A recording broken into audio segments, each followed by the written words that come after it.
Y'all ever wear a shirt from an anime you don't even like anymore? I need to do laundry. Every 5 to 7-ish years, game companies decide, hey, this new hardware freaking sucks, so they make new hardware. Shinier, faster, more impressive hardware for shinier, faster, more impressive games. But with hardware changes also come software changes. You gotta keep that video game soup fresh by adding new ingredients, and one of the ways that they like to do this is with the UI. Hello everybody, my name is Citrus, and today we are gonna be talking about some goddamn UI. Console UI specifically. I'll do maybe another video on game UI in case this does well. But anyways, we are going to be talking about the good. We are going to be talking about the bad. And we are going to be talking about the... Get the... No, that's too far. Get that out of here. Just go, please. I said get away! Before we get into it, I would like to discuss what makes a good UI. Obviously it's subjective and we all have our own opinions, but in general, a good UI should strike a nice balance between style and utility. A good example is Persona 5. Wow, shocker, I know, Citrus talking about Persona 5 again. Well, shut up!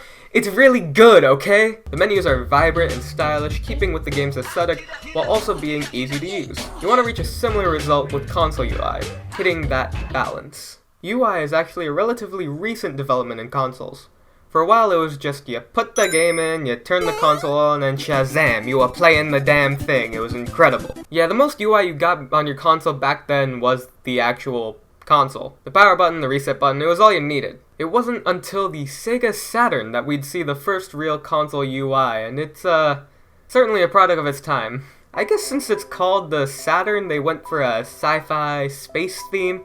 And while it's cool having the stars zoom past you like you're really in a spaceship, I'm not a huge fan of the circular icons. If they really wanted a spaceship theme, they should have made them look like buttons on a dashboard. Also, what is up with these squares off to the side? I imagine they were at a board meeting and they're like, okay, how do we prove our console is the most powerful on the market as soon as you turn it on? And one dude in the back was just like, geometry! Overall, it's not bad for a first UI. It has some elements of modern UI design like a built-in clock and stuff, and it's cool that they went out of their way to try and make it stick to the console's aesthetics, but the circular icons aren't quite that good looking. I must say though, this little spaceship transition is so neat, and I miss it in so many of these modern consoles where all the charm has just been sucked out of it. The next generation had much more UI. Seriously, I don't know what happened, but suddenly everyone was like, shit, we need to get some menus. There was the Dreamcast, PS2, Gamecube, even the Xbox. Obviously the most popular UIs of this generation are the PS2 and Gamecube. Everyone knows these. The PS2 has one of the cleanest UIs of all time. I mean, have you heard that startup? God damn, that's good shit! It's a very simple UI. The text is basic and easy to read. All the icons make sense, and it's intuitive. What makes it stand out, however, are these glowing orbs on the left of the screen. When you go into the system configuration, these orbs turn into clear cylinders, looking kinda like an old loading symbol, and some clear squares show up as well. I adore this about the PS2. Something about this glassy look in the menus adds such an air of elegance to the console, which is pretty valid since it was quite the popular console at the time. And can we talk about those sounds? The subtle sounds of the ocean are so pleasing to hear. It's like a noise machine that can also play Final Fantasy X. Even the various menu noises that happen, like when you press accept or move your cursor, are really satisfying. Everything sounds like it should, which is an often forgotten element in a UI. The GameCube's UI is sorta themed like the Saturn's UI, except instead of theming it around something cool like space, they themed it around cubes. How innovative. Fitting, I guess, since it's literally called the GameCube. This design actually works quite well for the UI as it allows the user to access everything they'd need with a flick of the stick. It's less classy than the PS2's UI, but it makes up for it with charm. Everything gently swaying, each memory card box having its own icon, the way each menu flows into one another, the startup Easter eggs. Although there isn't any constant sounds like the ocean noises on the PS2, the menu noises are also quite pleasant here. The PS2's noises to me are the standard. They're effective and sound right. The GameCube noises are more experimental. Everything sounds like it comes from an RPG or something. very magical sounding. Overall, I'd probably give the edge to the PS2, however, just because the crashing waves and the elegance of it is a little more appealing than the square design of the Gamecube. There were other UI this generation as well, though. The Dreamcast was the first console to come out this generation, and its UI is cute. The main menu has 4 options, each with a 3D icon to represent it, and they are adorable. Each icon looks like it's made out of clay, and when you hover over it, it does a little animation, and oh my god, my heart can't take much more. It's just so pleasant, childish in a sense, which sort of relates to dreams, hence the Dreamcast. I remember when I was a kid, my dream was to be a YouTuber, and look at me now. Another thing I noticed is the colors. Everything uses these nice shades of blue and green, keeping the theme consistent. The memory icons aren't very impressive on here, however, a little lamer than the Gamecube. The only real issue I can say about the Dreamcast UI is that the sounds are a little annoying because they all use the same sound for everything. But overall, I'd say it's still one of my favorite UIs of all time. Next is the Xbox, and yeah, it's not as good. I guess they were going for this techie vibe, but it just kind of comes off as green. Also, what's with the background noise? It sounds like there's just a large, ominous fan off screen. It lacks a ton of the charm the PS2 and Gamecube had. Even the menu noises are boring. It is pretty easy to navigate, but so are all the other consoles this generation. Honestly, there's not much to say just because it's so boring. For Xbox's first attempt, it's quite lackluster. But don't worry because it comes back. Leaping ahead another generation, we have the Wii, Xbox 360, PlayStation 3, and hey look, the handhelds have entered the UI scene. The Wii had an interesting task with its UI. It needed to turn this guy into a viable option for navigating a menu, and it succeeded in that task.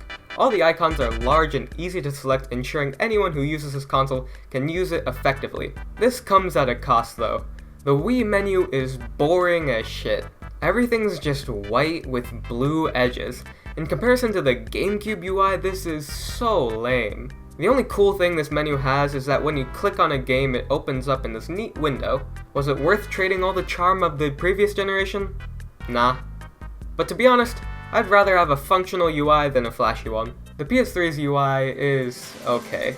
Everything's organized in these columns, so finding things is fine but not very intuitive. It kind of feels like sifting through your computer to find stuff, which isn't great.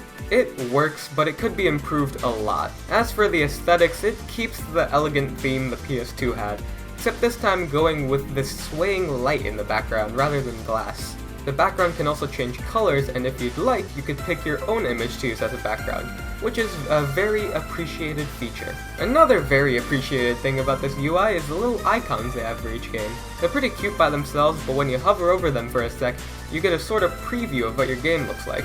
It's pretty neat and kinda reminds me of what the Wii does when you click on a game over there.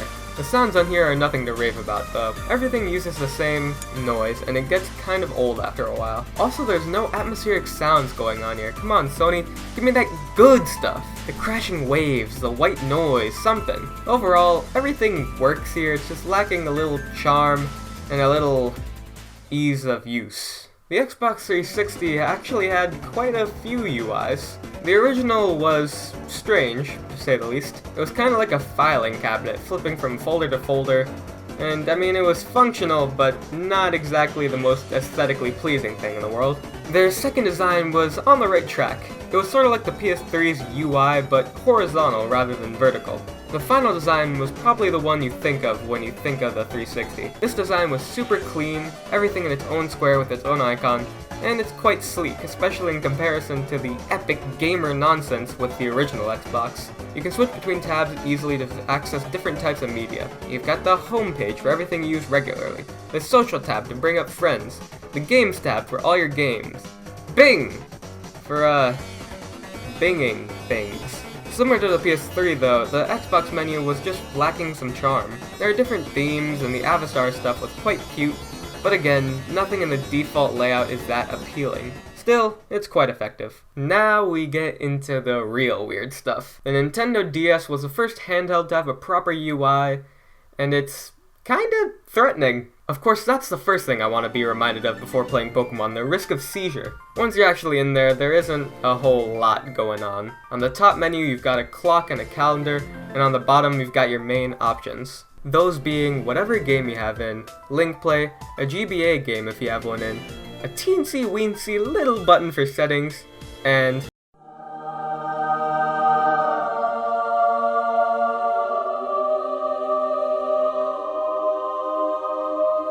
Pictochat. Yeah, this menu isn't great. Everything you need is here, but it isn't actually shown in any interesting way. Just the options on a grid, like gee thanks. The inclusion of Pictochat was odd, but certainly welcomed. I had plenty of fun on that little chat room app. Also, you have to tap the screen to select anything. No buttons, which is a little annoying. Sometimes I don't want to get my greasy mitts all over the screen. It's very, very simple and gets the job done. But in comparison to Nintendo's other UIs, it is super lacking. On the exact opposite end of the spectrum, the Psp Ui is pretty damn crazy. Just looking at it, you might think, oh, it's just the PS3 UI, but that's the best part. Not only is it super impressive having a console UI run on your portable, but it also establishes a link between the PSP and the PS3, which is cool because there actually is a lot of ways these consoles can interact with each other. Everything I said about the PS3 UI is true here, so there isn't much else to say other than it's really impressive. And finally, Generation 8. After countless generations of UI enhancements and changes, the Xbox One UI blows. I'm not even sure where to begin, mainly because the UI on this damn thing gets a massive overhaul every 2 freaking weeks. I can't find anything through all these different menus and stupid tabs. It feels like they just wanted to go for a minimalist, sleek design in their UI, but ended up making it a janky mess, which isn't very user-friendly. It looks fine enough, but remember, the most important thing about a UI is being easy to use. You want any random person on the street to be able to pick up a controller and start navigating the system with ease. I think their biggest mistake was trying to be like the Windows UI, which is also pretty bad. Taking inspiration from a bad UI to make your own UI is, the opposite of smart. It's sleek and miserable to use. Next! Now with the PS4, it's kinda just an improvement of the PS3 UI. Similar layout with icons laying out horizontally and accessing things vertically, but less emphasis on the verticality. You have your most recently played games on the home screen. No scrolling through a long list to find what you want to play anymore. And when you hit down on an icon, it takes you to more of a community page now. You can look at your trophies and other people's screenshots and videos with a nice little background of the game. The default sound effects and backgrounds are pleasant enough, but that intro is just pitiful. The PS1, 2, and 3's intros were all 1,000 times better. Now it just tells you about warnings and shit. Big lame. Another issue is that it's a bit laggy, and this has always bugged me about the PS4. Like, it's a super shiny, nice UI, and it's easy to use. But I just want to get into the game. Why do I have to wait for the menu to catch up just so I can open a game and go into another loading screen? Continuing with Nintendo's weird, quirky UIs, the Wii U. Strangely, the main menu is actually on the gamepad rather than the TV. It's organized similar to the Wii's UI, but when you actually click on the game, it just opens up, like a game. On the TV, there's like a Mi Plaza type thing. It just shows some news and stuff from various Miis online. It's kinda charming, but I also don't care for it, so it's whatever. As for the actual UI, it's fine. Switching users is easy, and the row at the bottom is nice for accessing everything you'd want to use often. The sounds are average, the background ambiance is average, and the charm is just kinda limited to the Miis on the TV. It's certainly more interesting than the Wii UI, but not by much. The 3DS absolutely blows the DS UI out of the water. It's sorta similar to the Wii U UI, but to be honest, I prefer it. It's got the same hotbar at the bottom and blocky icons, but instead of having a weird plaza at the top, we have a cute logo of the game. The quirkiness of these logos depends on the game. Sometimes you get a super neat logo with a little animation and you can blow on the mic to spin it, and other times you get a logo that just bobs up and down. Along with that, the themes on the 3DS are absolutely fantastic. Most are really charming and have their own sound effects and sometimes even music. Good job, 3DS. You've got a pretty swell UI. Moving on from that handheld though, the PS Vita. The Vita was quite interesting. The PSP took the PS3 UI, and the 3DS took a similar design to the Wii U, but the Vita decided to go a completely different route. Instead, they went for a POG design? All the icons are circular and you flip through pages with them. Then when you click on one, it opens up similar to the Wii menu.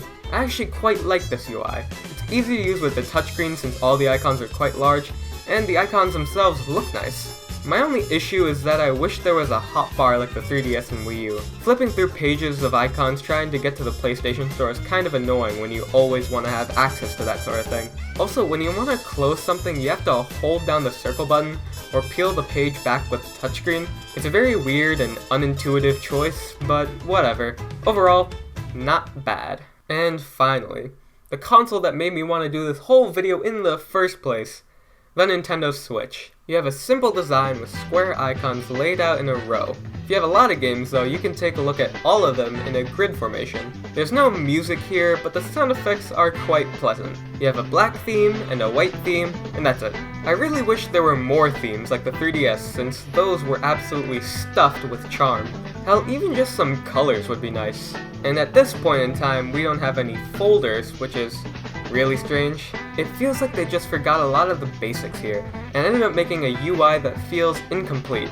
It's stylish and easy to use, but it doesn't have a lot of substance. And Nintendo, please, when are we gonna get a browser for this thing? God damn it, I just want to look up how to freaking cheat in Fire Emblem! That was a lot of talking, but we got through it, all 8 generations of the console UI cycle. Although it really only started around generation 3, I think, or 4. But we got through all of them, we talked about all of them, we discussed them, and I am very glad that you joined me for this little ride. Please click that like button if you enjoyed this video. Comment down below what your favorite UI is from any of these that I mentioned. For me personally, my favorite is the 3DS. I think that one had just a superb UI with so much charm, and it was so easy to use. I really like the 3DS. It just had so much good stuff going for it. But those are just my thoughts. I would love to hear yours. But again, thank you guys so much for watching, and I'll see you all later. Peace.